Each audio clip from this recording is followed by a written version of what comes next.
Imagine this. It's 1970. Muscle cars rule American streets. Gas is cheap, high-octane leaded fuel is everywhere, and horsepower is the only currency that matters in Detroit. Chevy has the Chevelle SS 454. Pontiac has the legendary GTO Judge. Dodge is terrorizing streets with the Hemi. Ford is pushing the Boss 429. And then, there's Oldsmobile. Not exactly the brand you think of when someone says Street King. Olds had the reputation of being your dad's car, your uncle's safe cruiser, the car for families. But deep inside GM's corporate machine, Oldsmobile engineers had built something that broke every rule, the 442 W30. On paper, GM said it was just 370 horsepower. Nothing crazy, nothing to challenge the Chevelle LS6 or the Hemi, but the truth was far more explosive. Because when magazines and drag racers got their hands on it, the W30 was putting down well over 420 horsepower on the dyno. It was faster than GM wanted anyone to believe, faster than Chevy wanted to admit. So why would GM lie about their own car? Why underrate the very machine that could have dominated the muscle car era? The answer takes us into a world of corporate politics, insurance scams, racing bans, and a muscle car that became a cult legend because GM never wanted you to know how powerful it really was. This is the story of the Oldsmobile 442 W30, the hidden king of GM's muscle era. Part 2, the birth of muscle car wars. To understand the W30, you need to understand where it came from. The year is 1964. Pontiac drops a bomb on the American car industry, the GTO. It wasn't the first V8 car, but it was the first to package big horsepower into a mid-size coupe, market it to young drivers, and call it a muscle car. The formula was simple. Take a mid-size car, stuff in the biggest V8 you can, make it cheap, make it loud, and make it fast. Overnight, Detroit was at war. Chevy brought the Chevelle SS. Ford answered with the Fairlane Thunderbolt, then the Mustang. Dodge had the Charger and Coronet. Plymouth had the Roadrunner. By 1966, every brand wanted in. But there was a catch.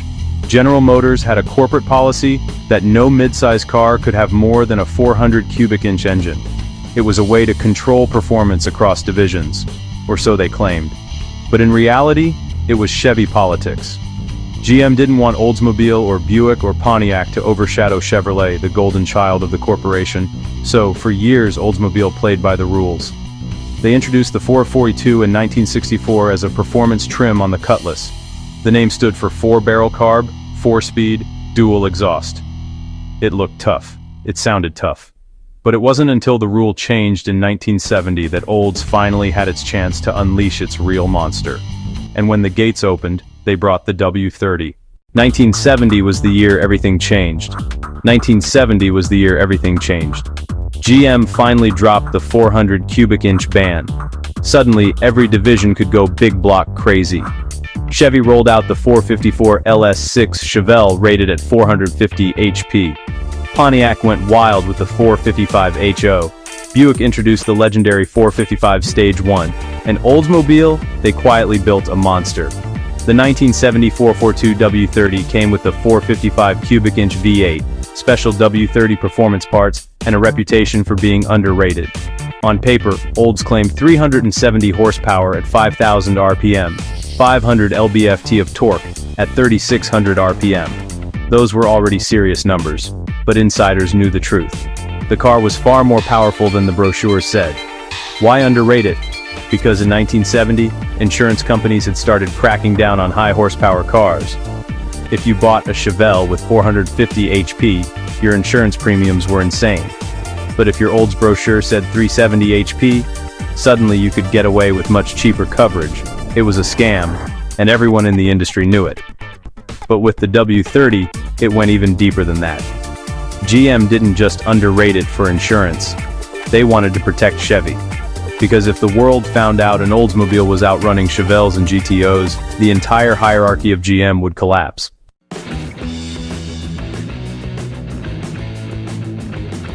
What made the W30 special wasn't just the 455, it was the entire package. The W30 option added high lift, high duration camshaft for brutal mid-range power, special carburetor and aluminum intake manifold, outside air induction, OAI, Ram Air fiberglass hood with twin scoops, special heads with better flow, low restriction exhaust manifolds, red inner fender wells, a signature Olds performance touch, upgraded distributor curve and ignition timing, lightweight parts to shave pounds off the car. The result was a muscle car that looked like a gentleman's cruiser but hit like a sledgehammer. Test drivers of the era were shocked. Magazines reported quarter-mile times in the low 13s, high 12s with minor tuning, putting it right next to Hemi's and LS6 Chevelle. And remember, this was from a car that the brochure claimed was only 370 horsepower. For comparison, Chevy Chevelle, LS6, 450 HP, Pontiac GTO Judge, 370 HP, Buick GSX Stage 1, 360 HP, Dodge Hemi, 425 HP. On the street, the Olds 442 W30 ran with all of them. In some cases, it beat them, but GM made sure the world never knew.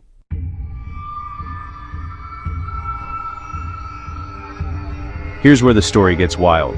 GM's official literature listed the 442 W30 at 370 horsepower. But when independent testers got their hands on it, the results didn't match the paper. Hot Rod Magazine 1970 dyno tested the W30 and found it was making closer to 420-430 horsepower. Car and Driver clocked the quarter mile in 13.3 seconds at 108 mph. Way too fast for a 370 HP car.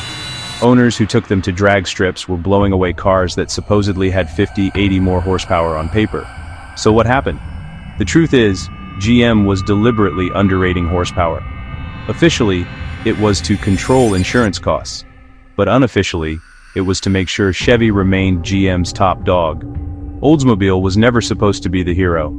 They were supposed to be the middle-class comfort brand. But with the W30, Olds had built something that broke the rules. Something too fast, too powerful, too dangerous to market honestly. So GM lied. They slapped 370 HP on the brochure. And for decades, the truth lived underground, in drag strips, in late-night street races, and in the legends told by those who drove them. Part 6. Drag Strip Legends. Where the lie was exposed. The year is 1970. Friday night. The drag strips of America are alive. Engines rumble, the smell of burnt rubber fills the air, and young gearheads line up to see who rules the quarter mile. At the line, you expect the usual suspects. A Chevelle LS6 with its 450 horsepower rating. A Plymouth Hemi Cuda, the monster of Mopar. A Boss 429 Mustang, Ford's pride. And then, an Oldsmobile 442. Most people laugh. That's my dad's car. That's a grocery getter. But when the Christmas tree lights drop, the 442 launches like a missile.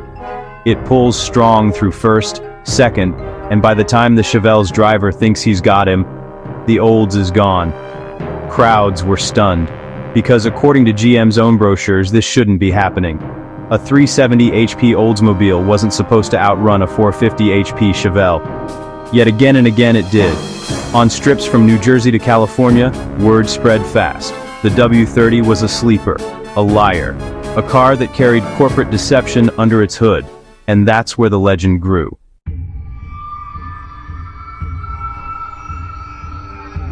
Inside GM headquarters in Detroit, there was an unspoken rule. Chevy comes first. Chevy was the volume seller, the brand that made GM its money. Pontiac could play around, Buick could experiment, Oldsmobile could be the doctor's car. But when it came to raw performance, Chevy was the king. Or so the brass wanted. But the numbers didn't lie. When real enthusiasts compared cars, the Olds W30 was going toe-to-toe with, and sometimes beating, Chevy's golden boy, the Chevelle LS6. This didn't sit well inside GM. Imagine the tension. Engineers at Oldsmobile proud of their creation, magazine writers whispering about underrated horsepower, and Chevy executives fuming that their carefully built image was under attack by their own corporate cousin. Some insiders later admitted, if Oldsmobile had been allowed to advertise the W30's real power, it would have humiliated Chevy. That's why horsepower ratings were capped. That's why marketing was limited. Olds was never given the chance to shine in the spotlight. It wasn't just a horsepower war. It was a battle for respect inside the GM family.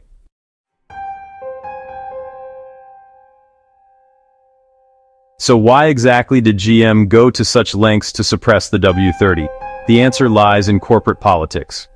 By the late 1960s, insurance companies were hunting muscle cars. Every time a new record was set on the drag strip, every time a new accident made headlines, premiums went up. So GM decided to play the game of numbers. They'd publish lower horsepower ratings, keep the feds and the insurers off their backs, and still sell cars under the table. But with Oldsmobile, the politics ran deeper. Chevy didn't just want to protect insurance buyers, they wanted to protect themselves. Oldsmobile was supposed to be a middle-market brand, not a street terror. If the W30 became too famous, it could shift buyers away from Chevy. There are stories of Olds engineers begging to take the W30 racing in official NHRA or NASCAR events, only to be told no by corporate heads. GM had already placed a ban on factory-backed racing in 1963, but Chevy always found loopholes. Olds, not so lucky. In short, Oldsmobile wasn't silenced because it wasn't good enough. It was silenced because it was too good.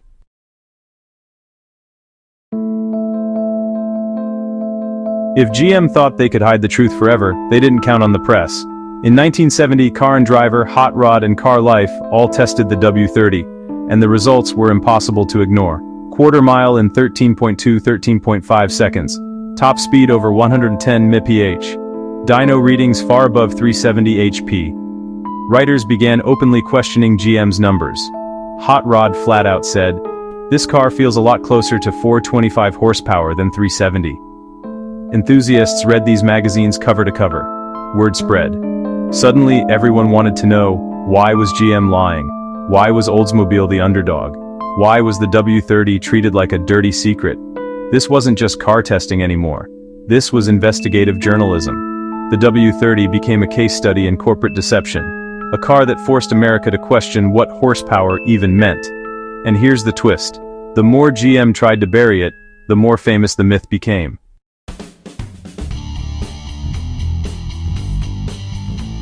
By 1971, the Oldsmobile 442 W30 had built a street reputation that no marketing campaign could buy. On Woodward Avenue in Detroit, on Van Nuys Boulevard in California, and in every small-town street race across America, the W30 earned respect the old-fashioned way, by winning. Drivers told stories of lining up against Chevelles, Hemis, Cobras, and watching the Olds pull ahead. The red inner fender wells became a symbol. If you saw them under the hood, you knew you were in trouble. Unlike the flashy Judge or the loud Roadrunner, the 442 W30 carried itself like a gentleman's car. It looked classy, almost understated, but once you pressed the gas, it became a street weapon. That dual identity made it even more dangerous. To cops, it looked like a family car. To rivals, it looked like an easy win. But those who underestimated it learned the hard way. The W30 wasn't a joke. It was a legend in disguise. By the time GM realized the myth had grown too big to contain, it was too late. The W30 had already secured its place in muscle car history, as the car that proved GM lied. Part 11. 1970. The apex of Oldsmobile power. 1970 was the year Oldsmobile threw the gloves off. GM finally lifted its corporate ban on engines larger than 400 cubic inches in intermediate cars. That meant Chevrolet could drop a 454 in the Chevelle SS, Pontiac could stuff a 455 in the GTO, Buick had its mighty 455 Stage 1, and Oldsmobile? They unleashed the 455 W30.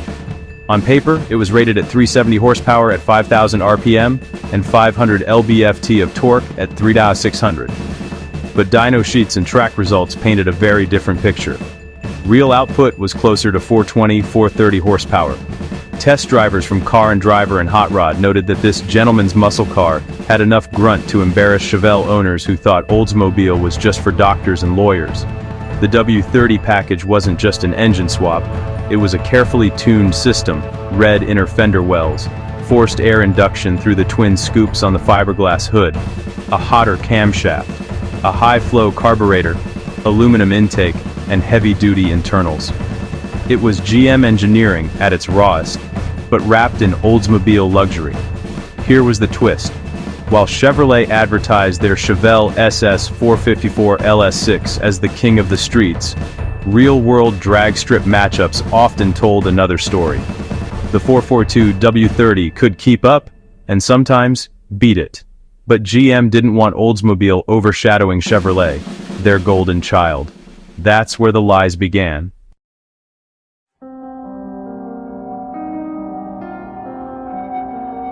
Why did GM lie about the Oldsmobile 442 W30? The answer is buried in corporate politics. Chevrolet was GM's mass-market performance arm. Pontiac had already rocked the boat with the GTO, but Oldsmobile? They were supposed to be the upscale luxury division. Cars for professionals, not street racers. If Oldsmobile suddenly became a drag strip legend, it would muddy GM's carefully crafted image. So, corporate ordered the horsepower ratings to stay artificially low. Dyno figures were adjusted. Marketing downplayed its performance. Magazine test cars were sometimes detuned before being sent out. Why? Because if Chevy guys walked into a dealership and found out an Olds could smoke their SS, the brand hierarchy would collapse. Even inside GM, engineers whispered about how much faster the W30 really was. But they were told, keep it quiet. We don't want Oldsmobile to outshine Chevrolet. This wasn't just about numbers. It was about politics, sales strategy, and protecting Chevrolet's crown. And yet, the truth couldn't stay buried forever, because drag racers were exposing it every weekend. Imagine this, it's 1970. Muscle cars rule American streets.